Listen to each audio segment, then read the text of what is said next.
My name is Isabella Whitlow, and this is the story of the day I thought my life would finally begin quietly, simply the way I had always dreamed.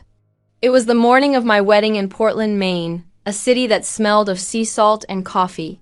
The house I'd rented was small, painted a soft blue that reminded me of calm skies after rain.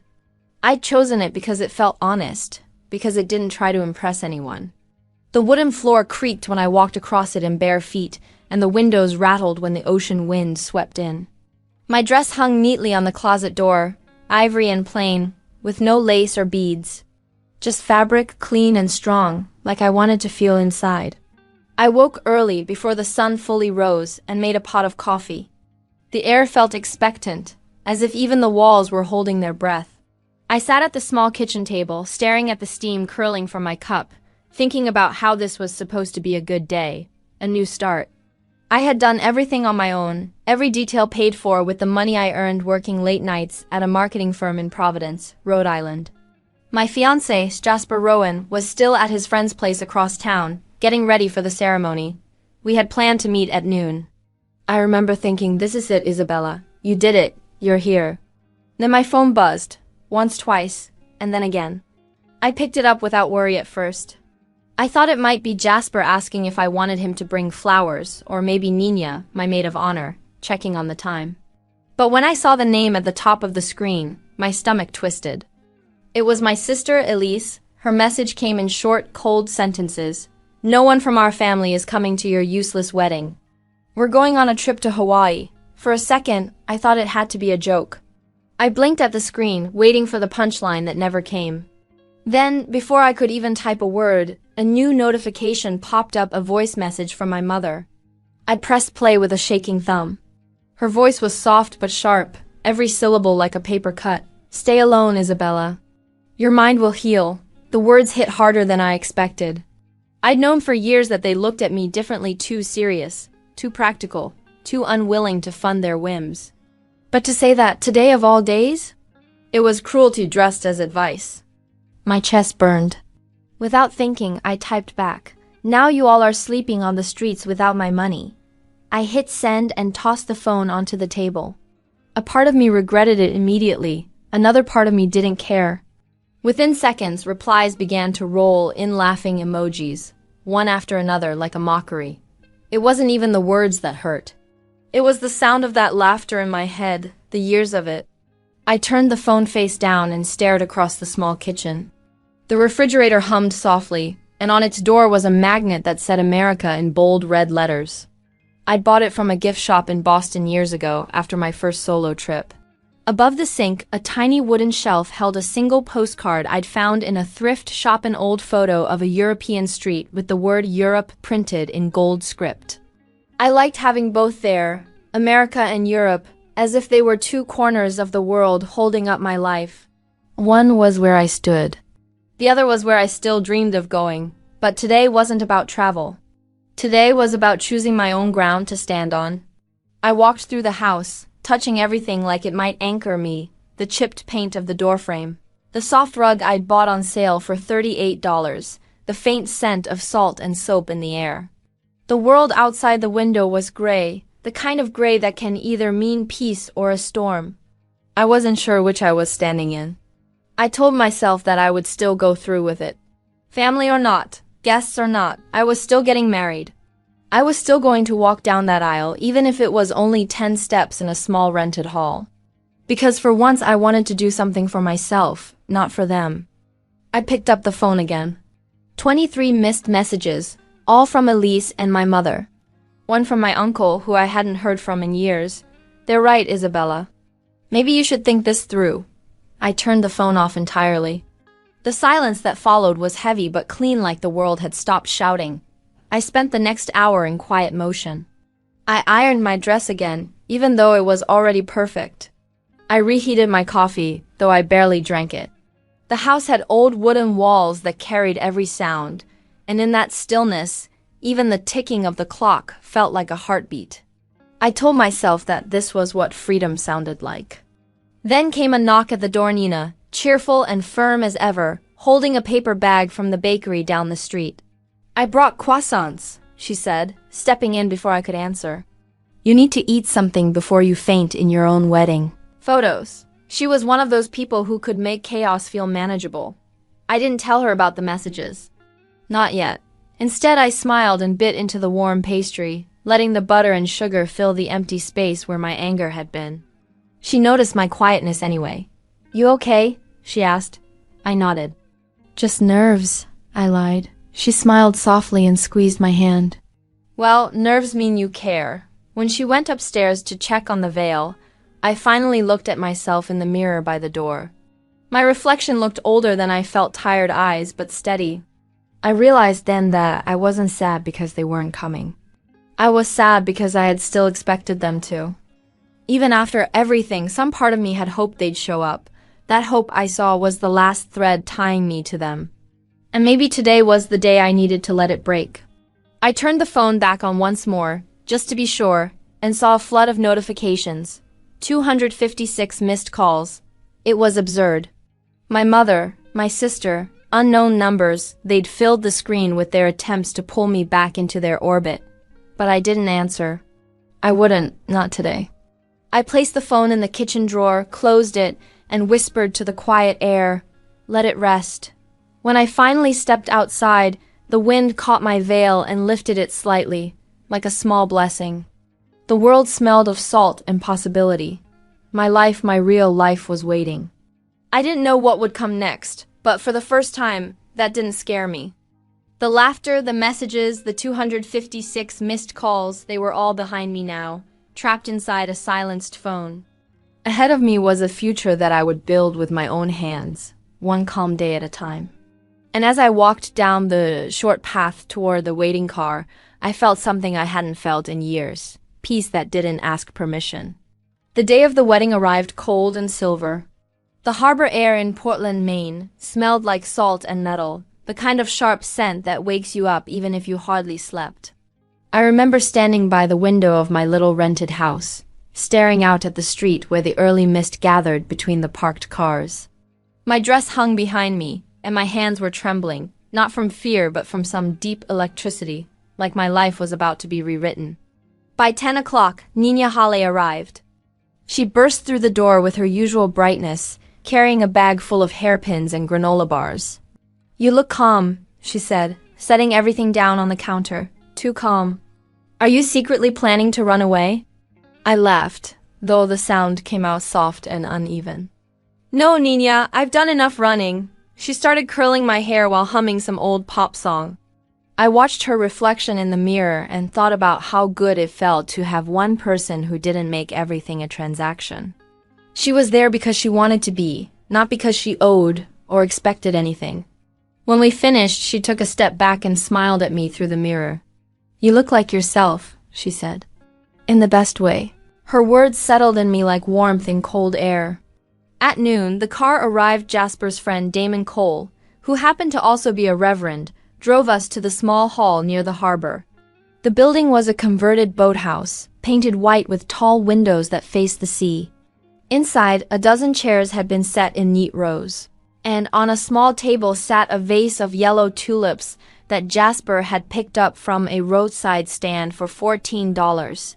The light streaming through the glass made the room glow faintly gold. When I walked in, Jasper was already there, waiting near the window. He turned when he heard the door open. For a moment, the whole room seemed to hold still. He looked simple, honest dark suit, no tie, hair slightly out of place. When he smiled, it wasn't the movie kind of smile. It was the steady, quiet one that said, "I'm here." I stayed. We didn't make any grand speeches. Damon, standing behind a small podium, cleared his throat and said, "We're here to witness the joining of two people who have chosen each other with open eyes." It wasn't poetic, but it was real, and that was enough for me. Around us sat 12 people, friends, not family. Ruthie Hart, my old neighbor from Providence, had driven 6 hours just to be here. She winked at me as I walked down the short aisle. Miguel Santos, the baker who always saved me the last cinnamon roll for $2, had brought a paper box tied with a string. "Wedding cake substitute," he whispered with a grin. I wanted to hug them all. Still, in the quiet between words, I thought of my phone. I'd left it turned off in Nina's bag, but the ghost of it followed me. I could almost feel the weight of those 256 missed calls, the sharp edge of my mother's voice, the bitterness of my sister's laughter. I thought of every dollar I'd sent them over the years: $200 for their electric bill, $650 for Elise's car repair, $1,400 when mother said the roof was leaking. Each transfer had been like a bandage over a wound that never healed. Damon asked us to say our vows. I had written mine the night before in the quiet of the kitchen, with only the sound of the refrigerator humming behind me. The words came back to me now, clear and calm. I choose a life without shouting. I choose honesty over pride. I choose a calm home and a kind voice. I choose today, not the past. When I finished, Jasper squeezed my hands. His eyes were bright but steady. "Isabella," he said, "I promise you a house where the doors don't slam. I promise to listen even when I'm tired. I promise that we'll never use silence as punishment. I choose you because you make quiet feel full," Nina sniffed. Ruthie clapped once, forgetting the ceremony's usual stillness, and everyone laughed. When Damon declared us married, the sound of the sea slipped in through the open door, soft and rhythmic. We signed the papers on a wobbly table that smelled faintly of varnish. Jasper kissed my cheek, and in that second, the world felt like it had space for me again. Outside, the wind had picked up. The harbor flags flapped like restless birds. We decided to walk the few blocks to the diner where we had planned our small reception, a low-roofed place called Elan's Harbor Grill, where the owner knew Jasper from his boat repair jobs.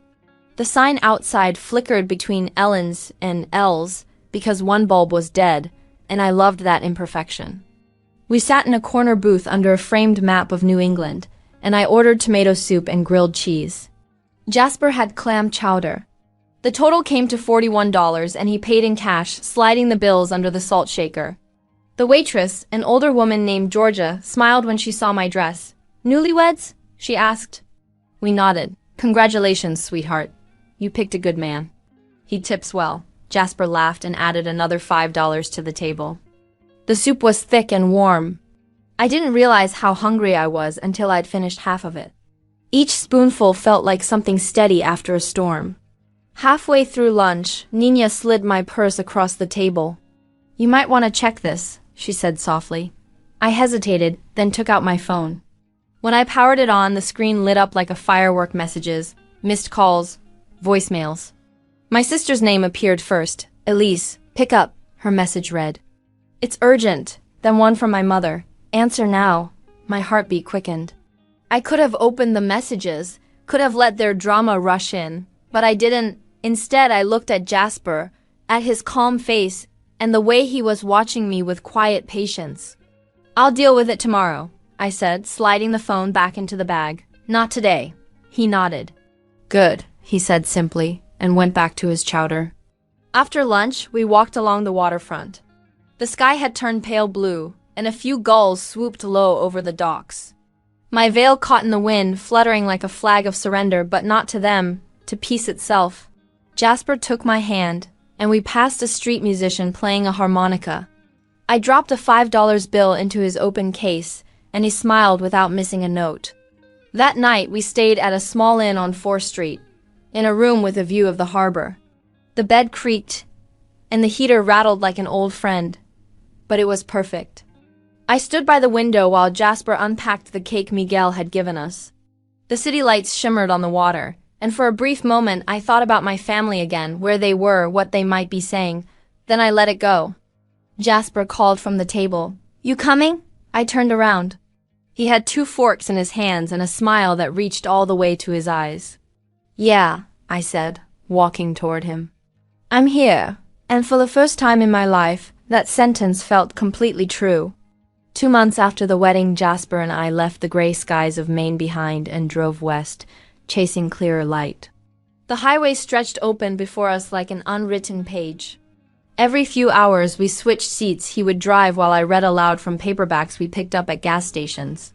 Somewhere outside Columbus, Ohio, I remember saying, "This feels like we're starting a book no one else gets to edit." He smiled and said, "Then let's make it a long one." We reached Denver, Colorado, just as winter was tipping into spring. The city looked enormous to me, full of flat sunlight and snow-capped edges. We found our house 2 days later. A small one-story place on East 14th Avenue, with peeling white paint, a crooked mailbox, and a yellow front door that seemed to glow even when the sky turned gray. I fell in love with it immediately. It looked like hope that refused to fade. The seller, Evelyn Carr, was 83 years old, small and sharp-eyed. She had lived there for 60 years and had kept the place spotless. On the day she handed me the keys, she said, "This house likes people who talk kindly inside its walls." "You keep it that way, dear," then she cried, a single tear that ran quickly down her cheek. I promised her I would take care of it. We paid $312,000 for the house, our savings pooled and carefully counted, every dollar hard-earned. That number felt sacred to me, so I wrote it on an index card and taped it inside the kitchen cabinet, a reminder of what we were building from scratch. The first few weeks were a blur of boxes and paint. We spent evenings unpacking while the radio played low jazz. Jasper sanded the floorboards himself, saying he wanted to know every inch of the house by touch. I painted the walls soft cream and left the yellow door untouched. It was perfect the way it was. I found a job at the Capitol View Library near Cheeseman Park. It wasn't glamorous, but it felt like home. The air there smelled of paper and polish, and the quiet was the kind that heals. I wore a name tag and recommended novels to anyone who looked lost.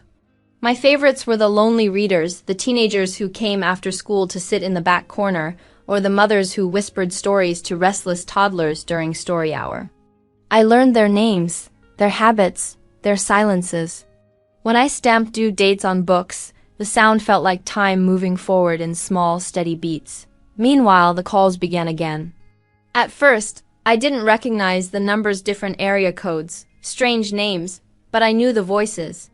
My family had found new phones, maybe borrowed from friends, maybe hidden behind apps. The voicemails were long and winding. My sister Elise said their Hawaii trip had gone wrong, that the hotel overcharged them, that they missed their flight back, that she had pawned her bracelet for cab fare. Then came my mother, her tone soft and pitiful. "We need your help, Isabella," she said. "Just a few hundred. You know we'd do the same for you." They wouldn't. They never had. By the second month, their requests grew specific. $900 by Friday, Elise said in one message. "That's all we need to get back on our feet." Then another message a week later, $1,200 by Monday. "Isabella, please, you owe us that much." They started using guilt like a currency. "You ruined the family name when you married without us," my mother said in one recording. "At least you can do the right thing now," I never answered. I deleted each message like a prayer for peace. But their words still clung to me, the way cigarette smoke sticks to curtains even after you wash them. Then one gray evening, the doorbell rang. I opened it to find Gerald Pike, our mail carrier, standing on the porch with a large, overstuffed envelope in his hands. "Came through forwarding," he said. "Rochester address, right?" I nodded.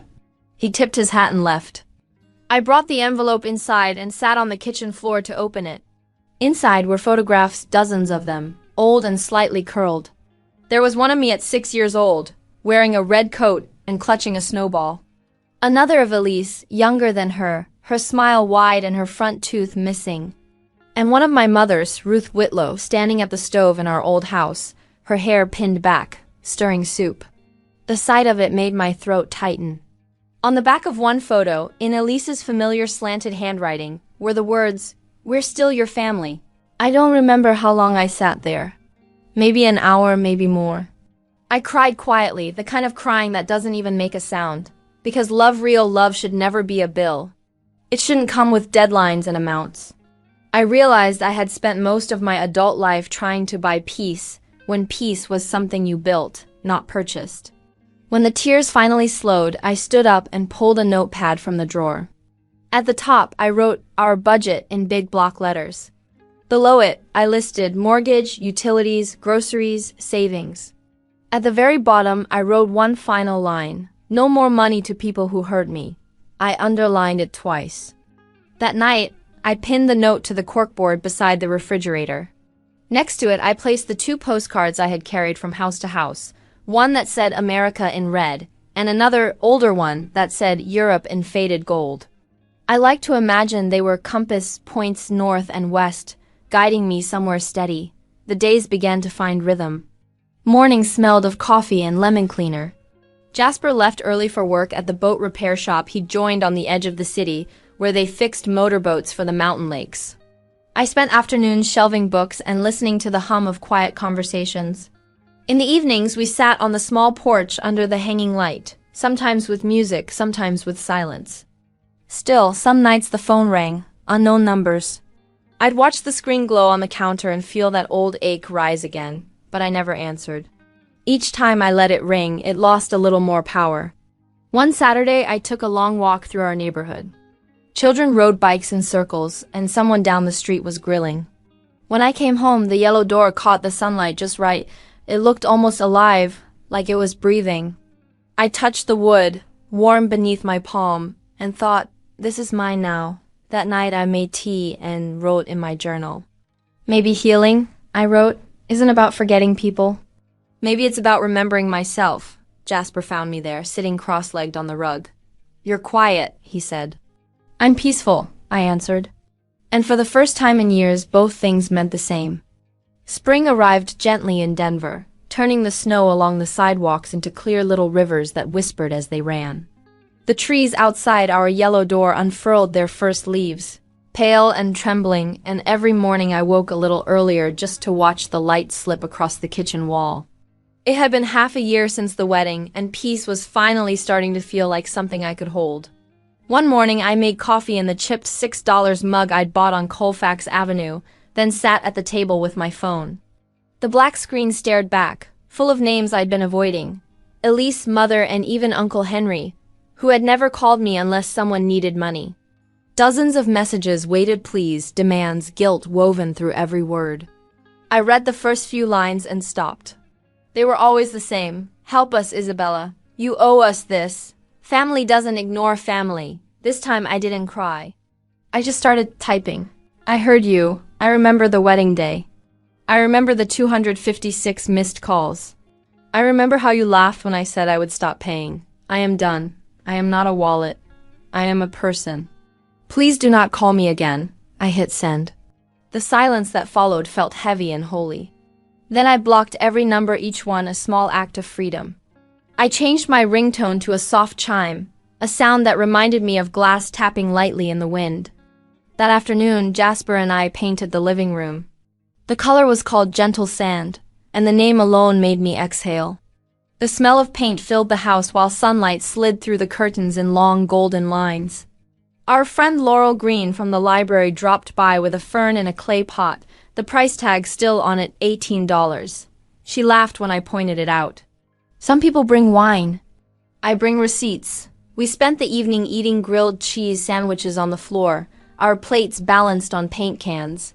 The house looked different, warmer, safer. When Laurel left, Jasper stood beside me, staring at the freshly painted wall. It feels new, he said. It is, I answered. We talked about small things we wanted to do. Hang shelves, plant herbs in the yard, maybe drive to Santa Fe one weekend to see the art markets. Nothing grand, just simple plans that sounded like peace. That night, I couldn't sleep. I walked quietly through the house, touching the cool wall, the yellow door, the edge of the table. I thought about my family, not with anger but with a strange kind of pity. They had built their world on taking, and now that I'd stopped giving, they had nothing left to lean on. I whispered a quiet wish for them, that they would someday learn what enough felt like. Then I went back to bed. In the weeks that followed, the silence stayed. No calls, no new messages.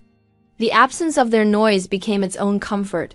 I started writing again small letters I never sent. One to my mother, telling her I was happy even without her blessing. One to Elise, explaining that love without boundaries isn't love, it's surrender. I folded them both and tucked them into the drawer beside my journal. Life began to bloom in little ways. I learned how to bake bread, badly at first, then well enough that the kitchen smelled sweet on Sunday mornings. On Saturdays, Jasper and I went to the farmer's market downtown and bought honey from a woman named Darla, who always added an extra spoonful just because she liked Jasper's dimples. Evenings were quiet. We'd sit on the porch, sharing tea, watching the street fade into dusk. Sometimes we didn't speak at all, and the silence felt like music. By summer, I realized I hadn't thought about my family in weeks. The wound had turned into a scar visible, but no longer sore. When Jasper suggested hanging a small sign above the front door, I said yes. We found one at a local craft fair, the Whitlows, Est, 2025. It cost $22, hand-painted in soft green letters. When he nailed it up, sunlight caught on the edges, and I thought, this is my new beginning. That night, I wrote one last line in my journal before turning off the light. I married a good man. I kept my vows. I kept my money. I kept my peace. Outside, the crickets hummed, and the house settled into its steady rhythm. The yellow door glowed faintly under the porch light, like a small promise. The world beyond it kept spinning loud, complicated, restless, but inside everything was still. Stillness, I realized, wasn't loneliness. It was safety, it was a strength. It was the quiet sound of a woman who had finally, completely cut them out of her life forever.